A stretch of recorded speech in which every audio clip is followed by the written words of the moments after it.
আলিপুরদুয়ার ১ নম্বর ব্লকের কৃষক বাজারে মঙ্গলবার সুফল বাংলা বিপণনী কেন্দ্রের উদ্বোধন করলেন রাজ্যের মন্ত্রী বেচারাম মান্না। এছাড়াও উদ্বোধনী অনুষ্ঠানে উপস্থিত ছিলেন জেলা শাসক সুরেন্দ্র কুমার মিনা সহ বিশিষ্টজনেরা। মন্ত্রী বেচারাম মান্না জানান, এই সুফল বাংলা বিপণনী কেন্দ্রের ফলে একদিকে যেমন কৃষকরা উপকৃত হবেন, অন্যদিকে ক্রেতারাও উপকৃত হবেন। আর এই সুফল বাংলার খুবই চাহিদা রয়েছে বলেও জানিয়েছেন রাজ্যের মন্ত্রী।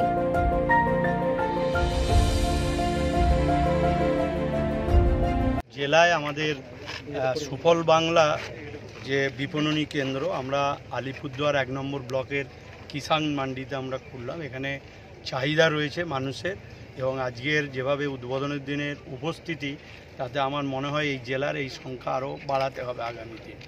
আর তার সাথে সাথে এর যে কানেক্টিভিটি রাস্তা, সেটাকেও আমরা শিলান্যাস করলাম।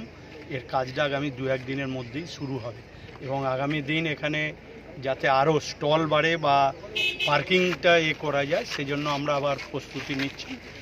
আর আমাদের এই নিয়ে রাজ্যের মোট ৭১টি স্থায়ী সুফল বাংলার বিপণনী কেন্দ্র হলো, অস্থায়ী হচ্ছে ৪৫৬, মোট ৫২৭টি।